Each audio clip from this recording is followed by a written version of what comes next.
ਅਬੂ ਜੇ ਲਿਆ ਨਹੀਂ ਸਾਡੇ ਪਿੰਡ ਮਰਾਸੀ ਹੁੰਦਾ ਹੈ। ਸਾਡੇ ਪਿੰਡ ਮਰਾਸੀ ਹੁੰਦਾ ਸੀ ਨਾ ਤੇ ਮੈਂ ਕੋਈ 7 ਸਾਲ ਦੀ ਸਾਂ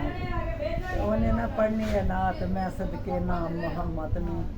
ਮੈਂ ਸਦਕੇ ਨਾਮ ਮੁਹੰਮਦ ਤੂੰ ਜਿਸ ਨਾਮ ਨੂੰ ਲੱਗਦੀਆਂ 2 ਮੀਮਾਂ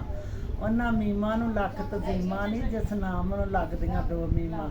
ਮੀਮ ਮੱਕੇ ਦੀ ਤੇ ਮੀਮ ਮਦੀਨੇ ਤੁਸੀਂ ਪਿੱਛੇ ਪਿੱਛੇ ਜਾਂਦੇ ਹੋ ਉਹ ਵੀ ਸੁਣਾਓ ਨਾ। ਤੇ ਫਿਰ ਮੈਂ ਉਹਦੇ ਪਿੱਛੇ ਜਿੰਨਾ ਚਿਰ ਉਹਨੇ ਪਿੰਡ 'ਚ ਰਹਿਣਾ ਭਾਵੇਂ ਚੱਕਲ ਦੁਪਹਿਰ ਲੱਗੀ ਹੋਣੀ ਤੇ ਮੈਂ ਉਹਦੇ ਪਿੱਛੇ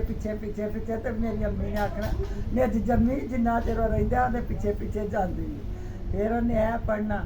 ਅਬੂ ਜੇ ਲਿਆ ਕੇ ਤੇ ਇਹ ਆਵਾਜ਼ ਮਾਰੀ ਕਰਾਂਗਾ ਤਲਾਸ਼ੀ ਇਹਨਾਂ ਗਰਾਕੀ ਮੈਂ ਸਾਰੀ ਮੱਕੇ 'ਚੋਂ ਬਾ ਲਿਆਂਦਾ ਜੇ ਜਿਹੜਾ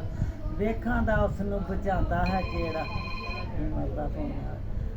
ਮੱਕੇ 'ਚੋਂ ਬਾ ਲਿਆਂਦਾ ਤੇ ਜਿਹੜਾ ਵੇਖਾਂ ਦਾ ਉਸ ਨੂੰ ਬਚਾਉਂਦਾ ਹੈ ਕਿਹੜਾ ਦਾਈ ਹਲੀਮਾ ਹਾਮਦ ਨੂੰ ਕਹਿੰਦੀ ਹਿੰਮਤ ਦਾ ਵੇਲਾ ਈ ਹਿੰਮਤ ਦੜਾ ਦੇ ਬਦਲੇ ਮੁਹੰਮਦ ਦੇ ਪੁੱਤਰ ਫੜਾ ਦੇ ਸੋਹਣਾ ਮੁਹੰਮਦ ਤੇ ਮੈਂ ਨਹੀਂ ਦੇਣਾ ਤੈਨੂੰ ਵੀ ਮਿਹਣਾ ਤੇ ਮੈਨੂੰ ਵੀ ਮਿਹਣਾ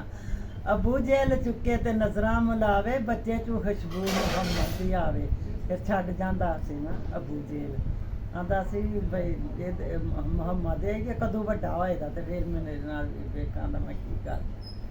ਛੱਡ ਗਿਆ ਫਿਰ